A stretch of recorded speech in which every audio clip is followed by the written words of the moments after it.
டிபிஎம்எஸ்ல உள்ள relational algebra கொஷினை இங்கே பார்ப்போம். ஃபர்ஸ்ட் ரிலேஷனல் அல்ஜிப்ரா கொஷின் எழுதுறதுக்கு நம்ம டெஃபினேஷனு, தென் வந்து டைப்ஸு, அப்புறம் வந்து அந்த ஒவ்வொரு டைப்ஸும் வந்து எக்ஸ்பிளைன் பண்ணோம்.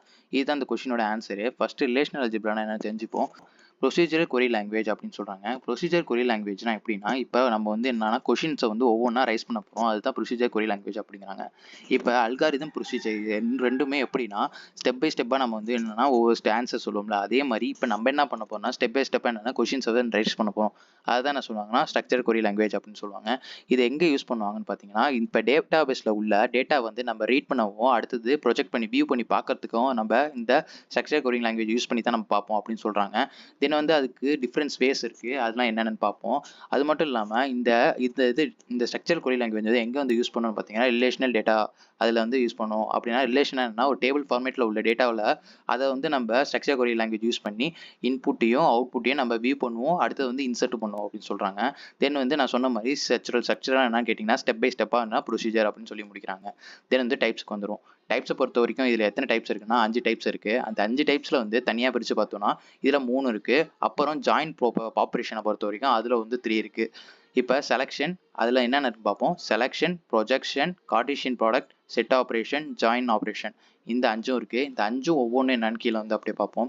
இப்போ நார்மலாக நம்மளுக்கு தெரியும் செலெக்ஷன் ஆப்ரேஷன் என்னன்னு பார்ப்போம். ஃபர்ஸ்ட் செலெக்ஷன் ஆப்ரேஷன் எதுக்கு யூஸ் பண்ணுவாங்கன்னா, இப்போ வந்து நான் இப்போ ஒரு டேபிள் இருக்குது, ரிலேஷனில் ஒரு டேபிள் இருக்குது ஃபார்மேட்டில், அதில் வந்து எனக்கு நான் நேம் மட்டும் வேணும், ஏஜ் மட்டும் வேணும், அப்புறம் இந்த 18 இப்போ அந்த நேமில் உள்ளவங்க 18 ஏஜை வந்து அட்டன் பண்ணியிருந்தாங்கன்னா அவங்க நேம் மட்டும் எனக்கு வேணும். அது மாதிரி நம்ம ஒவ்வொரு ஐட்டத்தை வந்து நம்ம செலக்ட் பண்ணுறதை வந்து என்ன சொல்லுவாங்கன்னா செலெக்ஷன் ஆப்ரேஷனில் வந்து சொல்லுவாங்க. இப்போ செலெக்ஷன் ஆப்ரேஷனை வந்து யூஸ் பண்ணுறதுக்கு நமக்கு என்ன வேணும்னா கொரி வந்து சிக்மா போட்டு அடுத்து அந்த டேபிள் எந்த ரோ வேணுமோ எந்த காலம் வேணுமோ அதை வந்து நம்ம அது பக்கத்தில் வந்து அந்த கேர்லி பிரேஸ்க்குள்ளே கொடுத்தோம்னா அது வந்து செலெக்ஷன் ஆப்ரேஷன் அப்படின்னு சொல்லுவாங்க. இப்போ இங்கே ஒரு எக்ஸாம்பிள் கொடுத்துருக்காங்க பாருங்களேன். என்ன எக்ஸாம்பிள் கொடுத்துருக்காங்கன்னா, இந்த கீழே அந்த டேபிளில் உள்ள ஸ்டூடெண்ட்ஸ் வந்து யார் வந்து 18 ஏஜுக்கு மேலே இருக்காங்களோ அவங்க நேம்லாம் எனக்கு வந்து ஃபெச் பண்ணி கொடு, ஃபெச்னா என்ன எடுத்து கொடு அப்படின்னு செலக்ட் பண்ணி கொடு அப்படின்னு சொல்கிறோம். அதில் செலக்ட் பண்ணி கொடுத்தோன்னா எங்கே இருக்குன்னா ராம் வந்து என்னன்னா 21 ஏஜ் அட்டன் பண்ணியிருக்காரு. தென் ராஜு வந்து என்னன்னா 23 ஏஜ் வந்து அட்டன் பண்ணியிருக்காரு. சீதா வந்து 18 ஏஜ். ஆனால் நம்மளுக்கு என்ன கேட்டிருக்கோம், மோர் தென் 80க்கு மேலே அப்படின்னு கேட்கவும் அந்த 2 நேமும் நம்மளுக்கு கீழே வந்திருக்கு. ஓகேங்களா, இதோட செலெக்ஷன் முடிஞ்சு. தென் ப்ரொஜெக்ஷன் வருவோம். ப்ரொஜெக்ஷன் ஆப்ரேஷனை பொறுத்தவரை ஒன்றுமே இல்லை. என்ன பண்ண போகிறோம்னா, இப்போ நம்ம அதில் என்ன பண்ணணும்னா ஒவ்வொரு இதை செலக்ட் பண்ணி பார்த்தோம். இப்போ வந்து என்ன பண்ணணும்னா ஒவ்வொரு டேபிளில் உள்ள எல்லாத்தையும் நம்ம அது வந்து கண்டிஷன் கொடுத்து நம்ம பார்க்குறது வந்து செலெக்ஷன் வரும். நார்மலாக ப்ரொஜெக்ஷனில் பார்த்தோம். ஆனால் நம்ம தேவைப்படுறது இப்போ வந்து அந்த நேமில் உள்ள ஃபுல்லாக எனக்கு வேணும் அப்படின்னு கேட்டோம்னா அது வந்து எல்லாமே ப்ரொஜெக்ஷனில் வந்து வியூ பண்ணி பார்க்குறதுல அதே தான் சொல்கிறாங்க. இந்த ப்ரொஜெக்ஷனை நம்ம யூஸ் பண்ணுறதுக்கு என்ன யூஸ் பண்ணோம்னா பை வந்து யூஸ் பண்ணோம் அப்படின்னு சொல்கிறாங்க.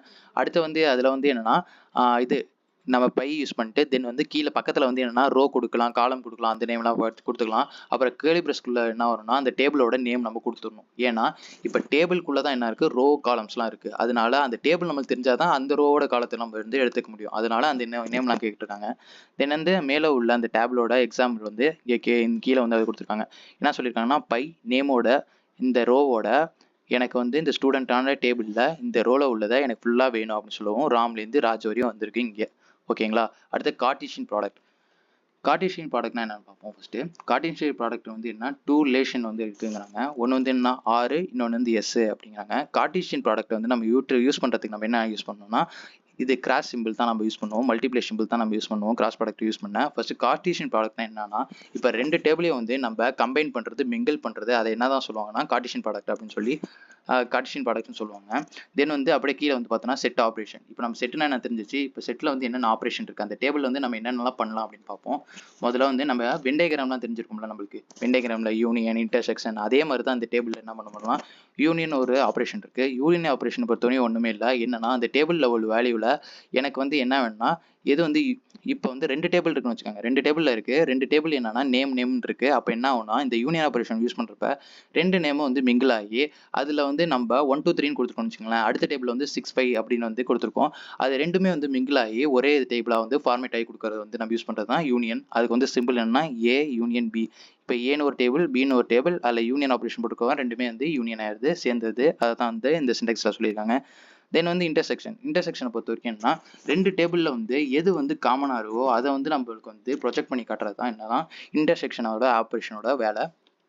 தென் அதோட சிம்பிள் வந்து பார்த்தீங்கன்னா இப்போ யூ வந்து தலைகீழாக போட்ட மாதிரி இருக்கும், அதுதான் அதோட சிம்பிள்.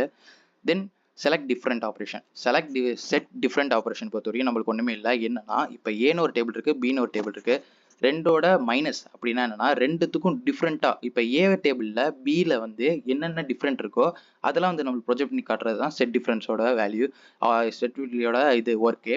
தென் வந்து ஜாயின் ஆப்ரேஷன், இதுதான் லாஸ்ட்டாக உள்ளது. இப்போ ஜாயின் ஆப்ரேஷன் ஒன்றும் இல்லை, மேலே வந்து நம்ம பார்த்துப்போம்ல.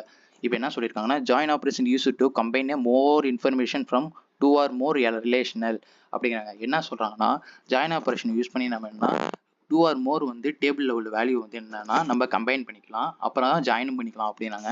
எதை யூஸ் பண்ணினா நம்ம கிராஸ் ப்ராடக்ட் மாதிரியா. இது எப்படின்னா இது வந்து கிராஸ் ப்ராடக்ட் கார்ட்டீசியன் ப்ராடக்ட் வந்தும்ல அதே மாதிரி தான். ஏன்னா கிராஸ் ப்ராடக்ட் நீங்கள் கொடுத்துட்டாங்க பாரு, கார்ட்டீசியன் பண்ணாலும் கிராஸ் ப்ராடக்ட்னால ஒன்று தான் அப்படின்னு சொல்லி முடிக்கிறாங்க. தென் அதோட சிம்பிள் பார்த்தீங்கன்னா இப்போ வந்து இன்ஃபினிட்டி சிம்பிளை வந்து அந்த கர்வ் இல்லாமல் ஸ்ட்ரைட்டாக போட்ட மாதிரி இருக்குல்ல, அதுதான் வந்து அதோட சிம்பிள். தென் வந்து இந்த ஜாயினில் வந்து என்ன இருக்குன்னா இன்னர் ஜாயின் இருக்குது, அவுட்டர் ஜாயின் அப்படின்ட்டு. இதில் வந்து இன்னர் ஜாயினில் 3 இருக்குது, அடுத்தது அவுட்டர் ஜாயினில் 2 இருக்குது. இன்னர் ஜாயினில் வந்து என்ன conditional joining, equal joining, natural joining. Outer ஜாயினில் வந்து left outer joining, right outer joining. Then இதோட இந்த கொஷின் முடியுது.